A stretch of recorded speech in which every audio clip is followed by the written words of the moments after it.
Hi, I'm Jen, and this is Roast the Post, the story behind the bullet points. Hey,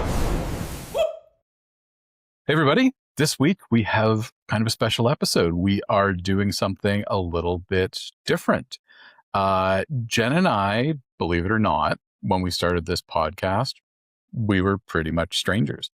I invited Jen on to another podcast that I was doing at the time to kind of chit chat, and we just kind of hit it off and we got talking. We were like, we should do a podcast together about job ads because we both seem to absolutely hate them and think that they need to be fricasseed into the next universe. So that is how we started doing this podcast. We actually met for the first time, what you think, 3 months into doing this podcast when you were in Toronto for like a conference or a training thing or something. That was Yeah. the first time, and we did Substack Live that day. That was the first time that we had ever met in person, and the first time that we could like confirm that the other person was not a serial killer. Absolutely. Yeah. Didn't know each other at all, hit it off, and how it's been 6 months of podcasting together. Yeah, we've been doing this podcast for like 6 months, and it occurred to me that our listeners probably don't know a heck of a lot about you. And in fairness, I don't know you as well as folks would think that perhaps I do. And I think both me and our listeners want to get to know you a little bit better. So I'm going to interview you just like you are a guest on my podcast all over again. It'll be fun. Got some questions. Are you ready? I'm ready. Let's do it. Tell us about you. I think the folks at home would really want to know what makes you tick and what your origin story is. Like, where you been? What have you done? Like, give us the skinny on that. Career wise, Yeah. Yeah, career, school. Like I kind of read on your LinkedIn that at one point in your life you owned a yoga studio. Like I definitely want to know about that. dang. Oh, dang. We're going way back. Yeah. So currently, right now, I am the VP of People Operations at a venture capital firm. And I have my human resources professional designation from the governing body here in British Columbia. Uh, but leading up to that, I mean, it's a. I'm trying to think of the right adjective here. I guess it's an interesting story. It's hard to say that when you're talking about yourself. Um, I don't have a formal education. I did not go to college. I did not go to university. I barely graduated high school. I was a very chaotic and rebellious younger person. So the younger version of me would probably jump out a window if they knew that I was going to grow up to be an HR lady. So that's what I think is really interesting about this. I was very rebellious and very much struggled with traditional kind of school setting and curriculum. I had a lot going on in my personal life, my childhood and my relationship with my parents, and I did spend some time in the foster care system. And so I found that I really didn't like authority and I didn't like to be told what to do. And sitting in a classroom was, I, I guess, my worst nightmare. It was impossible. My body was there, but my mind was always somewhere else. Uh, as an adult, I have come to learn that my, diagnoses with chronic depression and anxiety and all of those other challenges have actually been an undiagnosed ADHD. Both forms. Wow. Yeah. That makes so much sense. Like you talk about problems with authority, not like you, the human that I know today, you are lovely. So let me just put that out for the folks who are listening and kind of took my comment one way. But you talk about like having problems with authority when you're young, and not being able to sit still and really not dealing well with those environments that are highly structured. Like knowing now that you have ADHD, like that makes perfect sense. And it's becoming more and more common for people our age to kind of learn this and be like, oh, that explains a lot about when I was younger. Absolutely. And I think for women especially too, we do tend to get passed over and just not taken seriously in our pursuit of a proper diagnosis. But yeah, inattentive and hyperactive ADHD. And it is really kind of, I'm processing it now and just tying it back to my childhood and kind of grieving for the opportunities that I think just I didn't pursue because I didn't think that I could, or because I couldn't, sit in a classroom, or I struggled with authority. So all of that is to say that, and that's not the reason why. Like a lot of people with ADHD are highly successful people who do have degrees and PhDs and all of that stuff. It was not for me. That structure was not for me. And so I did briefly try to go to college and really again found that I was struggling. For women, I think a lot of the time, not always, but a lot of the time, ADHD doesn't show up necessarily as the inability to sit still or the need to fidget, but it's more internally what's happening in your brain. And I think that's what was happening for me, is just very easily distracted. And so I did a bunch of things. You listed the yoga studio. I was a yoga teacher. I opened up my own yoga studio. I dabbled in all sorts of different things. I have been, and I think always will be, somewhat of a job hopper. And it wasn't until I found a job where I felt seen and heard for the first time by someone that I considered a true career, and that was in human resources. And so somebody at a company I worked for was the head of human resources. I was an office manager. They got to know me. They got to see the potential in me. They got to see some of the soft skills that I had that were applicable, and really mentored me into a human resources career. And that's led me to where I am now. I think sometimes I consider going back to school, and then I think about how much that would cost. And I think again, because what would it be for, right? Who would it be to satisfy? I have a successful career. I'm doing really well. I think I'm on par with a lot of people who would be in a similar cohort age-wise. And so I think I'm pretty happy with my career, and I've hustled really hard to get where I am at. I spend and dedicate a lot of my time learning, and, I think that's what I apply to the work that I do now. So that's a little bit about my background. I go into the school thing too, just because that seems to be a given.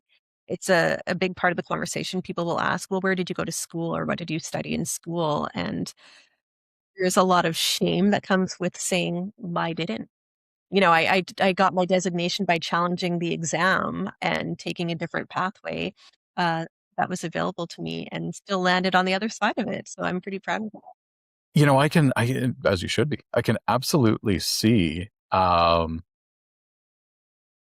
a little bit to take in. Like I never knew any of that. That's really neat to kind of know that about you.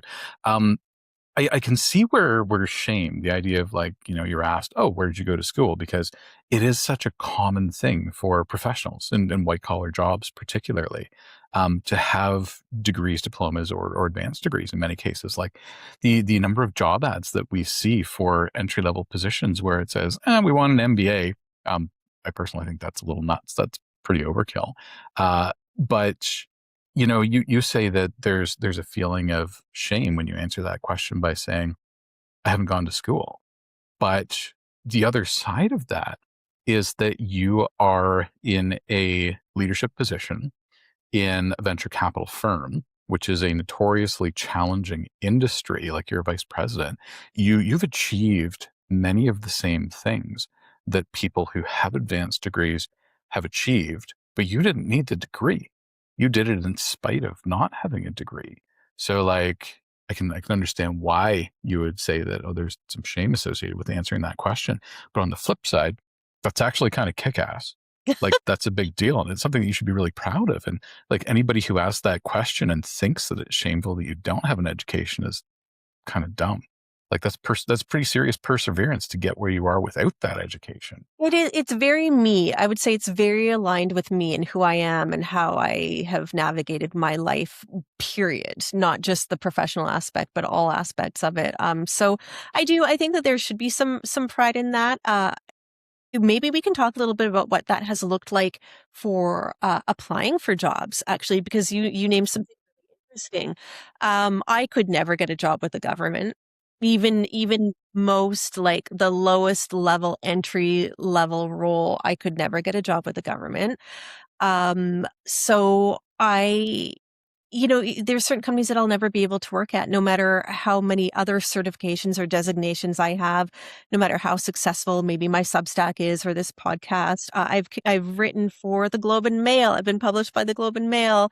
I've been a speaker coach and featured speaker for Disrupt HR several times, which is like the TED Talk for the HR industry. And so I've facilitated webinars for CPHR, the governing body. But those things don't necessarily matter when one of the requirements in a job ad is a degree. And so that's one of the things that I've always had to come to terms with. And that was part of the reason why I did pursue my designation and challenge the exam, was because I needed something. I'm like, I can do this. I can do anything you put in front of me. I will do it. But like, how do you get that foot in the door when you don't have post-secondary education? And so I would say that what has helped me, and for anyone listening out there who finds themselves in the same situation, that it's knowing what kind of companies don't look for people or would be willing to overlook that. So it's not going to be like Deloitte, and it's not going to be government jobs and things like that. It's going to be maybe social impact jobs whose mission might align with the idea of hiring someone who doesn't have a post-secondary education, and really being thoughtful about where it is that you would like to work, and what they would be willing to overlook based on those soft skills that we always talk about. Yeah, and that's also kind of an artifact. Like we talk about this a little bit too. Like when you're going out and you're writing a job ad and you're looking for a candidate, it's been the industry practice for so many years to say, okay, look for an educational credential related to the area that you're hiring for. So look for a diploma, look for a degree. And it's been such a norm for so long a period of time that I think very few people challenge the underlying assumption. And the underlying assumption is that asking for that degree or that diploma is just a proxy for something else. Yeah, When you say, we need you to have a degree, what you're saying is, we don't have the time or the capability to evaluate your competence and fit for this job. So we're going to outsource that to something that you have paid for. Right. And it's such a shame because I feel like there are so many people who don't have the right degree or the right diploma, or in your case, like one of those, period, who are going to be awesome fits in an organization, but they never get through. And this is where the compounding problem kind of comes in. They never get through the technology system, the ATS or the AI driven pipeline management system, because of that one little deficiency in a profile of data that doesn't fully reflect the person. So it's like you've experienced this kind of firsthand, and like you said, you were locked out of certain organizations, government absolutely. organizations, particularly because of it. And that to Absolutely. me seems very strange. But yet you could have someone with a degree in something completely irrelevant to the role itself. But they have a degree. They have no direct experience in this, but it's a real thing. That's a pretty good segue into another thing that was on my mind. Thinking about your history of interviewing for different jobs. You told me at one point in time that you've got a pretty good like scorecard when it comes to interviewing. Like if you get an interview with a hiring manager and you get through that initial round, you got a pretty good close rate at getting the job. Tell us a story about something that stuck with you in an interview or with a company's hiring process that changed your perspective on all of it. Because you've seen a lot of this firsthand and you work in this space. So I'm quite curious about your perspective on it. I guess here's a story. Hopefully this answers your question. I was part of an interview panel and hiring for a role in an organization. So I wasn't the one being interviewed, uh, but the kind of senior leader, hiring manager, really torpedoed the interview process. And I found that they were asking candidates different questions based on like the kind of the vibe that they were getting from them. So they weren't following the process. They weren't asking the same standard questions, except for one. And I have a huge problem with that because then you're not treating everyone equally, right? Like you're going down a different path with someone based on their personality and you're not assessing them on equal grounds. And so maybe there's a time and place for that in the interview process, but you really start to go down that path of, oh, this person is the person I can vibe with better. This person is the one that I could see myself working with more. And it's really based on personality versus some of the other things that you should be looking for when you're interviewing. But this hiring manager slash senior leader asked people, again, this question was not on the interview question list. What qualities about your parents do you see most in yourself? Like it was a very Weird. simple question. Yeah. And I was immediately repulsed by that question because for people who have a complicated relationship with their parents, or maybe they don't have parents, or maybe they never had parents, maybe they aged out of the foster care system, right? Like, what an inappropriate question to ask. And so after the interviews, I sent an email just explaining a little bit about my personal self and why I myself might find that to be an uncomfortable interview question and why that might translate more broadly to other candidates as well, and that we should no longer be asking that question.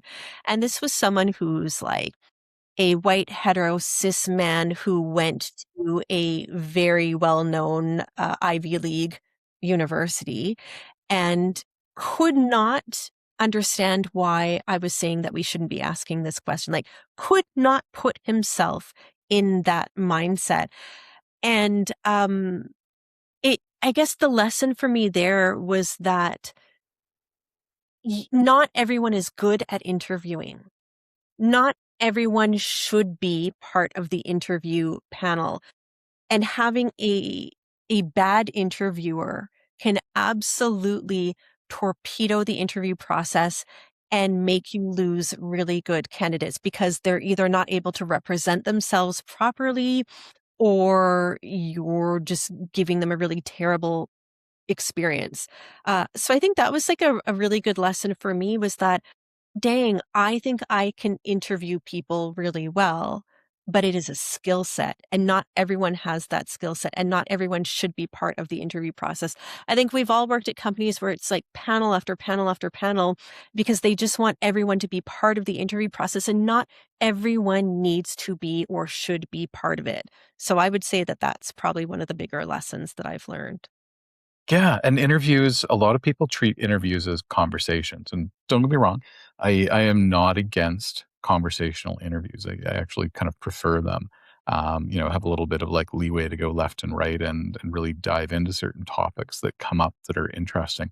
But you need to prepare for an interview and you need to have a plan. You need to have a structured, very realistic and pragmatic understanding of what information you're trying to surface, right? So if you just go into the interview and you're like, I'm just gonna have a bit of a chit chat with them for 10 minutes, and if the vibes are good, then let's hire them. That's not going to work out so well. No, because then how do you decide who you're hiring? Like, well, then you think about when you're determining the quality of the candidate. Well, how do you know? Like, if you didn't ask them, say, 5 candidates the same questions, you didn't assess them. How are you assessing this person? And so you're going into it with just not like inadequate information to make a good decision. So yeah, absolutely. That's a great segue into another question that was on my mind. We've talked about this a little bit here and there on the show, and it comes up the odd time in episodes. But what is one red flag that you see in job ads that you really wish more people noticed? It's just like it smacks you in the face, and you're like, why don't people see this? There's got to be something like that for you. I think it's the idea of gender coded language. I think that's the one. And we talked about this. There's a recent episode that we did. I think it actually, well, depends when people are listening to this, but it just went live today. And for the benefit of because it's such a good example for the benefit of the listeners. It is called Director of First Impressions. Hold for Mr. Draper, please. That's the name of the episode. It's such a good example of gender coded language. And I think I want to give companies and people, job ad writers the benefit of the doubt that maybe they don't realize they're doing it. They don't know that, they're not doing it on purpose. But it's when you are, for example, hiring a receptionist position and all the language you're using is very female driven. Whereas there's nothing to say that somebody who's maybe non-binary or a man can't do the same job as well. And it shows up with, well, actually, here's a plug. Paul and I have an ebook and it's called the Job Description Decoder. And it is a pay what you want or what you can scale. So if you can't afford to pay anything for it, don't worry about it. But any proceeds we make get split 50-50 between our two charities of choice. So we'll link to that in the show notes as well. But it explains what that looks like. And once you see it, you can't unsee it. And it becomes really frustrating because the reason why it's such a problem, besides what I said about narrowing your candidate pool, is the reason it is such a problem is because that company is telling you that they expect certain roles to be filled by women and certain roles to be filled by men. And that will tell you which roles they value. That will tell you how they pay in their organization. It's going to tell you so much when they start to use gender specific language for certain roles. And so that's one of the things I think is a huge red flag for me. Job ads are written so terribly, but go and listen to this episode, please, and you will understand exactly what we are talking about. That's to me going to be one of my biggest red flags because it tells you everything you need to know about the organization and how they view women or like feminine jobs. One of the things, and I don't know if I've ever said this to you directly before, but one of the things that I've gotten out of our professional relationship in doing this podcast that is just like, it's so valuable and it was so eye opening, is the impact of language and on meaning and being able to like say, okay, certain word choice actually does connect very closely to a certain meaning inside an organization. And it's been a very eye-opening experience. Like, for folks who are listening to this, you can't see me, but I am a white man. I'm in my 40s. I am pretty normal as far as like the mainstream definition of normal goes. I'm that guy. I like to think that I'm aware of it, but I've still learned from Jen that, oh, there are other things that I haven't been aware of before. So I don't think I've ever said thank you for that, but it's a thank you kind of scenario because I'm more aware of it. For sure. I'm more aware of it now. I appreciate that. And that makes me so happy if more people can be aware of how language impacts pretty much everything. I'm going to use this opportunity to plug a Substack friend of ours who I think that if anyone's interested in the power of linguistics and how that might even come into play with things like job ads, The Strategic Linguist, will link in the show notes as well, is a phenomenal Substack account. And she writes all about the power of language in the workplace, corporate, in life, everywhere. Even a really powerful and very popular post that she wrote about IVF and the journey for, women to become pregnant and the language around that kind of world as well. Really, really interesting, fascinating about how important and impactful language is. I want to pivot a little bit and talk more about cultural norms inside the workplace. So we talked about, red flag, gender coded language. That was a great one to call out because it is absolutely everywhere, along with other forms of coded language. But thinking about cultural norms in the workplace, is there one that you find particularly overrated or goofy, or it's just like, why are we still doing this? People, come on. Yes, absolutely. Cringe to the max. It's cringe to the max that I said cringe to the max, but that. I don't know why. I've never said cringe to the max in my life, but weird things happen when you The just, mood struck you. yeah. Culture fit. The idea of culture fit is heinous to me. It's embarrassing. It's outdated. We are going to look back at that years from now and be like, oh, I can't believe that we would hire for culture fit. Um, I think it's like straight up stupid. And there's so many reasons why, but I think that it is the least strategic thing that you can do in an organization is hire the person who you could imagine going for a beer with. And I know that's not just culture fit. I think sometimes people like to equate culture fit to values alignment. So we're looking for someone who is aligned to our core values at our organization. Okay, but that's not culture fit then. Uh, and it's detrimental to an organization, like I said, to hire a lot of clones of yourself. You need to start hiring people that make you uncomfortable. And I'm not saying people who walk by and smack you on the ass in the office. That's not what I mean. There's a difference between dangerous and people who challenge the way that you think, challenge the way that you do things, challenge the way that you approach work. That's what I'm talking about. So just because somebody might dress a little bit differently, or just because you feel like they didn't make enough eye contact during the interview, please, that's again so embarrassing. Start to think about hiring people who might approach things differently than you. And it is disruptive. It is disruptive to your team. And it is going to be frustrating because that's not like we've always done it this way. And so is coming into this organization and they're talking about maybe we should try doing it this way or, that way.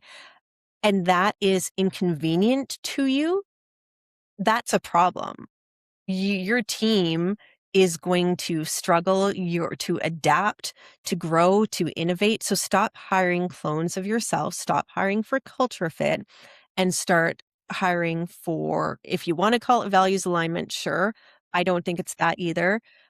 There's this concept that I like that I have coined called collaborative range, and I write about it on my Substack, Uncompliant.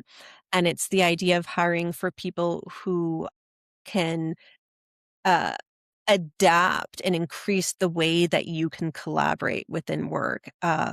And people who show up differently and challenge the norms that you have created that are truly holding you back. So, yeah, culture fit is mine. Yeah, because culture and values, like you say, they're not the same thing, but organizations tend to use them interchangeably, Yeah. those two phrases. And the idea that you need to hire people who you could see yourself going with a beer for, like I kind of get the notion, I get the inkling to do that because that kind of goes back to how we form relationships and whatever, and traditionally in the past, like relationships at work or jobs or hiring or whatever else has been very relationship driven. Like we've all heard this story of like, oh well, you need a job, just go network, tap your network, phone a friend and they'll be able to find you a job, no problem. I can tell you, I have never, ever, ever had that work out for me like once in my entire life. Most of the time, when I tell people I know that hey, I'm looking for a new job over the past 20 years, it's been like, oh, cool. I will ask around. And then you never hear I'll back. You never forward hear you a job anything again. posting. Yeah, Yeah, or I'll send you a absolutely. job, but they'll send you a job post or something like that. So it's like that whole story of getting a job, relying on relationships and networking. Like I'm sure there's some truth to it, but it's not the thing that it's supposed to be. So like if that's the case, then why do we need to treat the rest of it like a relationship building exercise? That makes no sense to me. Here's the thing too, like, let's actually dig into this a little bit more, if I may. When people were hiring for culture fit, I think it comes from the idea of you're all gonna be working in an office together, and we're all gonna be spending so much of our lives in the office working together that we should hopefully get along. And I know a lot of people met like their closest friends through work, and my partner and I met through work. So there is something to be said, right? But that is an in-office environment where you are expected to spend the majority of your time with your colleagues. So maybe you do want to hire people that you can like get along with. And I'm not saying not hiring for culture fit doesn't mean that you would hire people you don't get along with, right? Again, it's not about being, in a dangerous situation. It's about being uncomfortable. And now I think more and more, especially Gen Z, their work isn't their life anymore. Like it's just your work. You're just going to go in, do your work, and then get the out of there. And so you don't need to be besties with your colleagues at all. You need to be able to tolerate them, to collaborate with them, to succeed, but that's it. And so it's such an archaic concept to hire people for culture fit when most of us, not everyone, but a lot of people are working remotely or hybrid or whatever. And the younger generations are no longer making the workplace their end all be all. And so this concept can go. It's done now. It doesn't matter anymore as much as it did back in the olden days. The priorities are different for people. And if I put on my asshole capitalist hat for just a second, do I really want people who are chummy and buddy goofing off at the water cooler all day instead of making me money? No, I do not. So maybe that's the other argument for ditching the culture fit thing. Maybe it's less productive. Maybe your company runs less efficiently and effectively if you just hire people who are buds. Yeah, absolutely. Absolutely. Think about what new and diverse experiences and ways of thinking can bring to your organization. And also think about where was culture fit the idea of that born from? And then determine whether or not you still need that for your organization. Is that still relevant to you? We're so stuck with these like operating processes that served a purpose at a time, and we just don't stop and think, does that still serve a purpose? And if not, then kill it. So there's another question that I'm very curious to hear the answer to.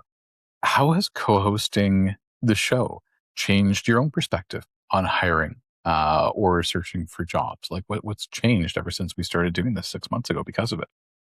Ooh, I have never thought more about the hiring process and job ads in my entire life than I have in the last 6 months since we started this podcast together. Um, it it really has made me realize that a job ad isn't just some document. It is everything. It tells the candidates everything they need to know about your organization. Like it truly is a huge deal. So I think it's changed my perspective in that respect, that it it means a lot. It's a very big deal, and that it can be anything you want it to be. Like again, when we talk about these old like operating systems or processes that we just can't seem to let go of, the same can be said about job ads. They are all the same. They're all the same format, the same template, the same like blah blah blah. And I can't believe it. I can't believe we're still using this weird old relic, and we're not trying to hire people or write job ads in a different way. We talked about this on a recent episode.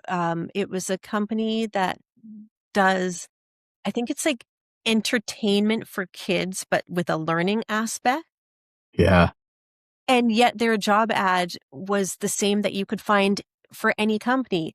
Why not use this opportunity to write like a very cool job ad or a video, because you're talking about hiring someone to head up your YouTube. So do a video job ad, make it completely different. Like where are these innovative new ways of advertising for roles? Everyone, everyone, Paul, uses the exact same format. And then we all complain about how many applicants you're getting and how underqualified everyone is and how it's just AI talking to AI. Well, then do something different. Then change it. You have the power to change it to be anything you could possibly dream of. That's such a cool opportunity there. So I think what really is kind of has changed my perspective was that I didn't realize before we started this podcast that the way we hire and job ads themselves are so broken. Now I know that they are. So my perspective for that has changed significantly. Yeah, I Yeah. guess that's my answer. Recruiting is marketing, right? Recruiting Yeah. is marketing. But you tend to have people who are not marketers or persuasive running recruiting campaigns. And, I'm not saying that, not casting any shade on those people. Like, they're just kind of following the structures and systems that have been around for a very, very long time that have never been updated. But it's on us as like leaders of a new generation of workplaces to really ask those hard questions. Does this work? Why are we doing something this way? How can we do it differently? If you think about recruiting being marketing, there's a lot more than you can do with it, right? Than saying, let me write a job ad that has a standard template that I never deviate from. That's dumb. It's dumb. Get your marketing team involved. It's always like HR. If you don't have HR, it's the hiring manager. And then people are just looking to see what other similar roles exist out there and then copying that template or using their own template. And Yeah.